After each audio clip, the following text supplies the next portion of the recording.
Hello नमस्कार साथियों। आज की इस वीडियो में हम बात करेंगे पासपोर्ट। अगर किसी भी भाई का पासपोर्ट खो चुका है तो वो अपना पासपोर्ट को किस प्रकार से आवेदन कर सकता है फिर से, और उसके लिए क्या-क्या डॉक्यूमेंट आवश्यकता पड़ने वाली है, तो हम इस वीडियो में आपको कंप्लीट बताने वाले हैं। बने रहिए हमारे वीडियो के साथ। तो सबसे पहले आपको बता देता हूँ, वीडियो को बिना स्किप किए आप कंप्लीट देखें, इसमें कंप्लीट जानकारी आपको बताई जाएगी। तो दोस्तों, अगर आपका पासपोर्ट खो गया है तो आपको करना क्या होगा। सबसे पहले आपको दोस्तों अपने पासपोर्ट खो गया है तो उसकी एफआईआर करानी होगी। एफआईआर आप ऑनलाइन भी कर सकते हैं, उसके लिए हम आपको एक न्यू वीडियो बता देंगे एफआईआर आप किस प्रकार से कर सकते हैं खोए पाए डॉक्यूमेंट के लिए। और आप एफआईआर करवाने के बाद उसकी एक ओरिजिनल कॉपी अपने पास रखें। और उसके बाद आप साथ ही आपको एक नेक्चर एफ का फॉर्म निकालना होगा और उसको कंप्लीट फिलअप करना होगा डिटेल के अनुसार। और साथ ही आपको आधार कार्ड और आपका जो आईडी है वो लेकर आपको ऑनलाइन आवेदन करना होगा। ऑनलाइन आवेदन करने के बाद आपको अपॉइंटमेंट डेट लेनी होगी। उस अपॉइंटमेंट डेट लेने के बाद आपको सेंटर पर जाना होगा, जो पोस्ट ऑफिस होता है जहाँ पर आप अपॉइंटमेंट डेट लेंगे, वहाँ ऑफिस पर आपको जाना होगा। वहाँ ऑफिस पर जाने के बाद आपको वहाँ की कंप्लीट प्रोसेस करनी होगी। तो इस वीडियो में हम आपको बता दें कि इसमें जो पासपोर्ट खो जाता है तो उसकी क्या फीस रहती है। जो नया अप्लाई करवाते हैं उसके लिए 1500 रुपए की फीस रहती है। और अगर आपका खो गया है तो री इशू करवा रहे हैं तो आपको उसकी 3000 रुपए की फीस भुगतान करनी होगी। 1500 तो आपकी आवेदन के, और 1500 रुपये उसकी आपका पास से खो गया है तो उसकी जिम्मेदारी के लिए कि आपको पेनल्टी के तौर पर जमा करने होंगे। तो आपकी इस प्रकार से 3000 की फीस ऑनलाइन ही काटी जाएगी। तो दोस्तों, आपको वहाँ पर आपको कंप्लीट प्रोसेस इस वीडियो में बताने वाला हूँ, तो बने रहिए हमारी वीडियो के साथ। तो आइए हम आपको बताते हैं किस प्रकार। तो दोस्तों, सबसे पहले आप अपने फ़ोन में या कंप्यूटर पर चला रहे हैं तो आप सबसे पहले पासपोर्ट सेवा इंडिया ऑन गवर्नमेंट.इन साइट पर लॉगिन कर लेंगे। और इसके बाद आपके सामने कुछ इस तरीके से इंटरफेस खुल जाएगा। इसके बाद आपको यहाँ पर आपको सबसे पहले यूज़र क्रिएट करना होगा। अगर यूज़र बना रखा है तो आप एग्जिट यूज़र पर क्लिक करेंगे, और अगर नहीं बना रखा है तो न्यू यूज़र पर आप क्लिक करेंगे। न्यू यूज़र पर आप जैसे ही क्लिक करेंगे तो आपको यहाँ से रजिस्ट्रेशन करना होगा। रजिस्ट्रेशन के लिए आपको यहाँ पर पासपोर्ट ऑफिस सेलेक्ट करना होगा। पासपोर्ट ऑफिस जो आपका है तो यहाँ से आप सेलेक्ट कर लेंगे पासपोर्ट ऑफिस, जैसे कि हमने यहाँ पर सेलेक्ट कर लिया है। और पासपोर्ट ऑफिस जैसे कि हम यहाँ पर आपको फिलिप करके दिखा देते हैं कि आपको का जो है आप वो यहाँ से सिलेक्ट कर लें। और यहाँ से सिलेक्ट करने के बाद में आपको अपना नाम डिटेल कंप्लीट की फिलअप करनी होगी। और हम यहाँ पर आपको फिलअप करके बता देते हैं कि आपका कोई सा भी पासपोर्ट ऑफिस हो सकता है तो आप उसको सिलेक्ट कर लेंगे। और यहाँ से सिलेक्ट करने के बाद में आप नेक्स्ट की प्रोसेस में बढ़ेंगे। तो उसके बाद यहाँ पर हम आपको जैसे कि काफ़ी सारे डिस्ट्रिक्ट आपको दिखाई दे रहे हैं, तो जो भी आपका डिस्ट्रिक्ट है वो यहाँ से सिलेक्ट कर लेंगे। और यहाँ से उसके बाद आपको यहाँ पर आपका नाम दर्ज करना होगा जो आपके पासपोर्ट में था, और जो आपके आईडी में है नाम वही दर्ज करें नाम यहाँ पर। उसके बाद यहाँ पर आपको सरनेम है तो आप सरनेम फिल करें। उसके बाद अब यहाँ आपको डेट ऑफ बर्थ फिलअप करेंगे। डेट ऑफ बर्थ के बाद जो आपकी ईमेल आईडी है जो चालू है उस ईमेल आईडी को दर्ज करेंगे। और अगर आपको लॉगिन आईडी भी ईमेल आईडी को ही रखना है तो आपको यहाँ से यस कर देंगे, वरना आप यहाँ नो भी कर सकते हैं। और हम यस कर लेते हैं, हमारी ईमेल आईडी है उसी को यूज़र नेम रखेंगे, तो इसलिए हमने यस कर दिया है। और आप यहाँ पर पासवर्ड सेलेक्ट करेंगे। पासवर्ड में आपको कुछ अपना नाम @ या 1 2 3 कुछ इस प्रकार से मलिक @ 2 3 ऐसे लगा सकते हैं। साथ ही आपको यहाँ बर्थ सिटी डालनी होगी। बर्थ सिटी डालने के बाद आपको बर्थ सिटी का जो आपका क्वेश्चन है वो आपने बर्थ सिटी का सिलेक्ट किया है, तो आप यहाँ से इस प्रकार से ओके करने के बाद आगे बढ़ जाएंगे। तो आपके पास एक लिंक जो है मेल आईडी पे सेंड हो चुका है। यहाँ से देखिए, आपको ईमेल आईडी को खोल के देखना होगा, वहाँ पर एक ईमेल आया होगा, वहाँ से आपको उस लिंक को एक्टिवेट करना होगा। वहाँ से आप लिंक को कंफर्मेशन करेंगे तो ही आपका वो होगा। तो देखिए, हमारा मैसेज आ चुका है पासपोर्ट का। तो यहाँ से हम आपको दिखा देते हैं कि यहाँ से हम इस लिंक को जो दिखाई दे रहा है इसको हम क्लिक करेंगे। यहाँ पर जो हमारा यूज़र नेम है, ईमेल आईडी जो हमने बनाया है, तो उस यूज़र को हम डालकर यहाँ से सबमिट कर देंगे। तो हमारा यूज़र एक्टिवेट हो जाएगा। एक्टिवेट होने के बाद दोस्तों हमें इसे लॉगिन करना पड़ेगा। जैसे कि हमारा एक्टिवेट सक्सेसफुल हो चुका है, तो यहाँ से क्लिक हियर करके हम इसको लॉगिन करेंगे। हमारा जो यूज़र नेम है उसको डालेंगे और पासवर्ड जो हमने लगाया है वो पासवर्ड यहाँ डालेंगे। उसके बाद में हम क्या कैप्चर फिलअप करेंगे। कैप्चर फिलअप करने के बाद यहाँ से लॉगिन कर लेंगे। लॉगिन करने के बाद दोस्तों हमें कुछ इस तरीके से इंटरफेस खुल जाएगा। तो हमें पासपोर्ट बनाने के लिए जो हमारा पासपोर्ट खो चुका है, तो हम apply for fresh passport reissue of passport पर क्लिक करेंगे। जो सेकंड नंबर का ऑप्शन आ रहा है, जो नीली पट्टी में आपको दिखाई दे रहा है, यहाँ से ऑप्शन है। तो आप यहाँ से पढ़ने के बाद कंटिन्यू एप्लीकेशन फॉर्म पर क्लिक करेंगे। तो यहाँ से आगे बढ़ते ही यहाँ पर आपको स्टेट सेलेक्ट करेंगे, आपका कौन सा स्टेट है। तो यहाँ से जैसे कि स्टेट सेलेक्ट कर लिया है, तो स्टेट सेलेक्ट करने के बाद यहाँ पर आप फ्रेश हैं तो फ्रेश कर सकते हैं, और पासपोर्ट रीइशू करवा रहे हैं तो रीइशू पर ऑप्शन पर क्लिक करेंगे।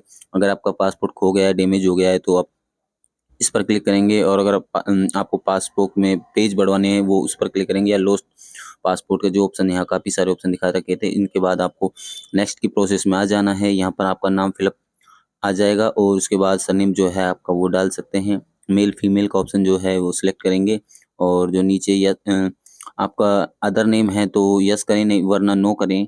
और अगर कोई नाम चेंज कराना है तो उसको भी यस करें, तो अगर नहीं कराना है तो नो करें। इसके बाद नो नो क्लिक करने के बाद यहाँ पर आप अपनी डेट ऑफ बर्थ डाल दें, जो आपकी डेट ऑफ बर्थ है। और उसके बाद प्लेस ऑफ बर्थ जो आपकी सिटी है, पहले डला हुआ था जो आपके पासपोर्ट में, वही एड्रेस यहाँ सेलेक्ट करना है। और उसके बाद में आपको आपका डिस्ट्रिक्ट सेलेक्ट करना है, और अगर मैरिड हैं तो मैरिड सेलेक्ट करें, या सिंगल है तो सिंगल सेलेक्ट कर सकते हैं। और यहाँ से आपको जैसे कि हमने आपको सिलेक्ट करके बता दिया है कि आप इस प्रकार से आपकी बर्थ सिटी सेलेक्ट करेंगे, स्टेट सेलेक्ट कर लेंगे, डिस्ट्रिक्ट सेलेक्ट कर लेंगे। डिस्ट्रिक्ट जैसे कि हमने सेलेक्ट कर लिया है, और मैरिड स्टेटस जो है आप सिंगल है तो सिंगल भर लें। और आपको यहाँ पर बर्थ बाई इंडिया के बारे में पूछ रहा है कि आपका जन्म इंडिया में हुआ है, तो आप बर्थ पर यहाँ पर क्लिक कर लें। और पैन कार्ड नंबर है तो आप डाल सकते हैं, या वोटर आईडी नंबर है तो वो भी डाल सकते हैं। और एम्प्लॉय हैं तो एम्प्लॉय का यहाँ पर ऑप्शन काफ़ी दिए हुए हैं, तो अगर नहीं है तो नोट एम्प्लॉय कर सकते हैं इसको। इसके बाद में जो other case minor government servant, अगर गवर्नमेंट सर्वेंट है अगर आपके माता पिता, तो आप यहाँ से उसको यस कर सकते हैं, वरना आपको नो फिलअप करना होगा। इसके बाद में आप अपनी एजुकेशन की डिटेल यहाँ फिलअप करेंगे।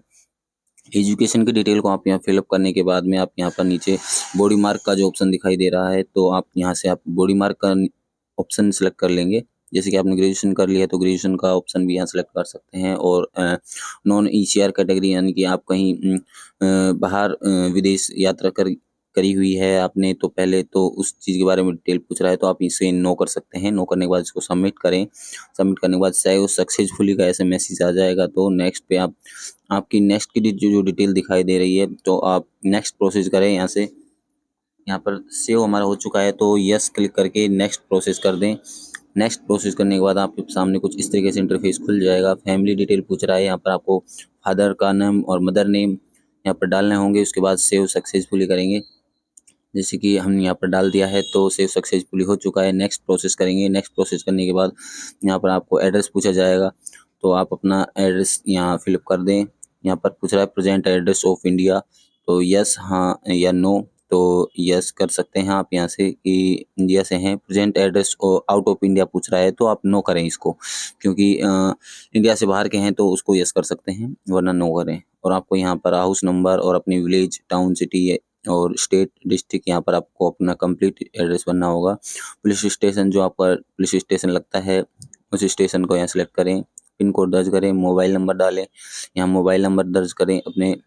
उसके बाद अपनी यहाँ ईमेल आईडी डाल दें। उसके बाद और यहाँ से नीचे परमानेंट एड्रेस अवेलेबल दिखा रहा है, तो आप इसको नो कर सकते हैं।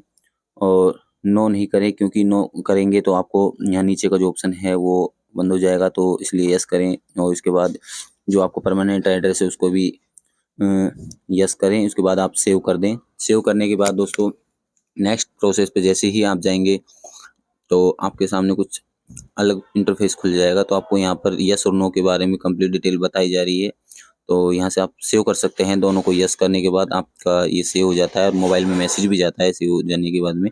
जो नेक्स्ट प्रोसेस करेंगे, हमारा ये सेव हो चुका है, तो हम नेक्स्ट प्रोसेस में जैसे ही करेंगे तो हमारे सामने कुछ इस तरीके से इंटरफेस खुल जाएगा। तो इमरजेंसी कॉन्टैक्ट नंबर, अगर आपका नंबर बाई चांस मान लो आपने अपॉइंटमेंट ले लिया है और आपका अपॉइंटमेंट पर नहीं पहुंचना होता है, और मोबाइल नंबर आपके बंद हैं, तो इमरजेंसी कॉन्टैक्ट नंबर और नाम यहाँ पर डिटेल फिलअप करेंगे।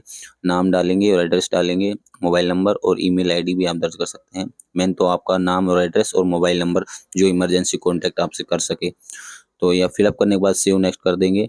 सेव नेक्स्ट करने के बाद यहाँ पर आपसे जो आपके पिछले पासपोर्ट है, प्रीवियस पासपोर्ट जो कि आप खो चुके हैं, तो उसके पासपोर्ट नंबर जो होंगे आप यहाँ दर्ज करेंगे। उसके बाद जो आपकी डेट इशू की थी वो डालनी होगी और एक्सपायर डेट है वो डालनी होगी।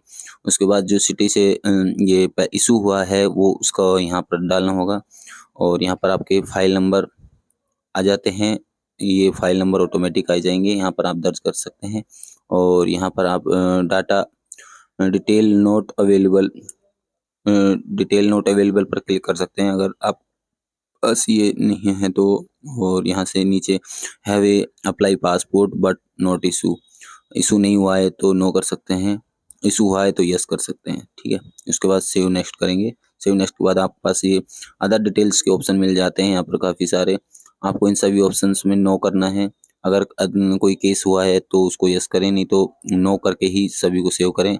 और उसके बाद आपके पासपोर्ट की डिटेल कुछ इस तरीके से सामने आ जाएगी। तो आप यहाँ से आप अपनी डिटेल को मैच कर लें और देख लें कि आपकी कोई डिटेल गलत तो नहीं फिल हुई है।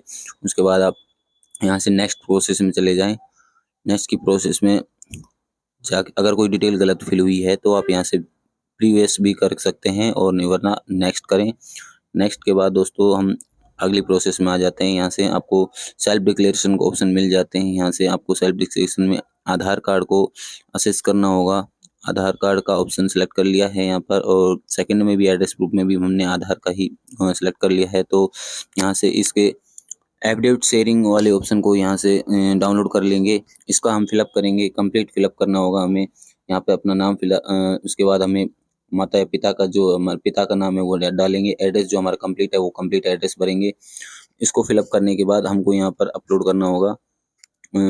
शेयरिंग वाले ऑप्शन पर यहाँ क्लिक करने के बाद इसको अपलोड करना होगा। अपलोड करने के बाद यहाँ पर हम कंप्लीट डिटेल भर के सेव कर देंगे। सेव के बाद नेक्स्ट पे जैसे ही हम जाएंगे तो हमारे सामने पेमेंट का ऑप्शन मांग रहा है। तो यहाँ से हमें पहले शेड्यूल सेलेक्ट कराएगा कि हमें कौन सी डेट लेनी है। तो यहाँ डेट दिखा देगा कि इस डेट में आपको यहाँ खाली मिलेगा या नहीं। तो यहाँ से आप ऑनलाइन पेमेंट करेंगे। ऑनलाइन पेमेंट जो आपको यहाँ से दिखाएगा कि पहले आप पेमेंट डेट सेलेक्ट कर लें। डेट आप सेलेक्ट कर लें कि आपको कौन से डिस्ट्रिक्ट में और कहाँ कब चाहिए। जो आपके नज़दीकी है आप उसका सेलेक्ट कर सकते हैं। यहाँ से नज़दीकी पासपोर्ट ऑफिस जो पोस्ट ऑफिस होता है आपका वो यहाँ से आप देख सकते हैं। काफ़ी सारे और अलग-अलग डेट में दिखाए हुए हैं। तो यहाँ से आप सेलेक्ट कर लिया, जैसे कि आपने सेलेक्ट कर लिया है तो यहाँ से कैप्चर फिलअप करके नेक्स्ट कर देंगे। नेक्स्ट करने के बाद आपके सामने जो इसकी फ़ीस होगी वो कंप्लीट यहाँ शो करने लगेगी।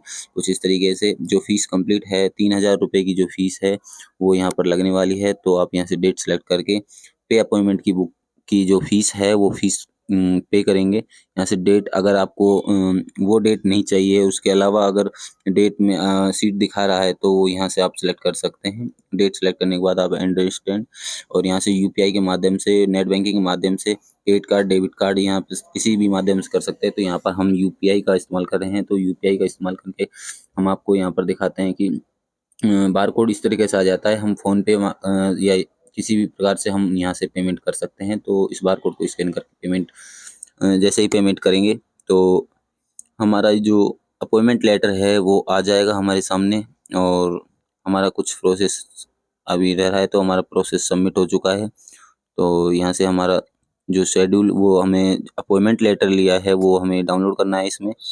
तो जाते हैं हम होम पेज पर। होम पेज पे जाने के बाद हमें यहाँ पर व्यू सेव सबमिट असेट्स जो हमारे डॉक्यूमेंट एप्लीकेशन है वो यहाँ से हम ले लेंगे और पेमेंट एप्लीकेशन पर जाएंगे। पेमेंट एंड अपॉइंटमेंट, इसमें यहाँ से हमें पेमेंट की रसीद भी मिल जाएगी और अपॉइंटमेंट की जो हमारे पास स्लिप है तो हम अपने यहाँ से प्रिंट आउट का जो मैसेज जा रहा है तो इस मैसेज को हम प्रिंट आउट कर सकते हैं।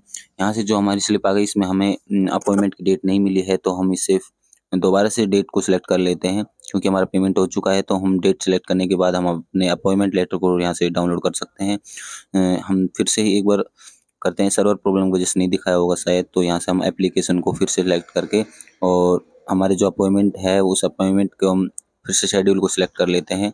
जो हमारी डेट है जो हमने सेलेक्ट की थी अभी तो उसको दोबारा से सिलेक्ट कर सकते हैं। हमारा जो नज़दीकी पोस्ट ऑफिस है उसको सिलेक्ट करके यहाँ से कैप्चर कोड करके सबमिट करेंगे और जो हमारी डेट थी वो हम डेट सेलेक्ट कर लेते हैं। उसके बाद बुक अपॉइंटमेंट करेंगे। तो बुक अपॉइंटमेंट करने के बाद हमारा सक्सेसफुली सारे कंप्लीट हो चुके हैं। तो यहाँ से इस प्रिंट को हम निकाल लेंगे। प्रिंट को निकालने के बाद हमें और डॉक्यूमेंट साथ में ले जाने होंगे इस प्रिंट को। इसमें देखिए दोस्तों हमारी जो डेट है वो आ चुकी है, तो इस प्रकार से आप आसानी से वो कर सकते हैं। हमारी वीडियो में आपको हमारी जानकारी कैसी लगी? अगर हमारी जानकारी अच्छी लगी हो तो हमारी वीडियो को एक बार लाइक शेयर जरूर कर दें, और जो भाई नया आया है तो हमारे चैनल को एक बार सब्सक्राइब कर ले। तो दोस्तों मिलते हैं नेक्स्ट वीडियो में कोई नई अपडेट्स के साथ, तब तक के लिए जय हिंद।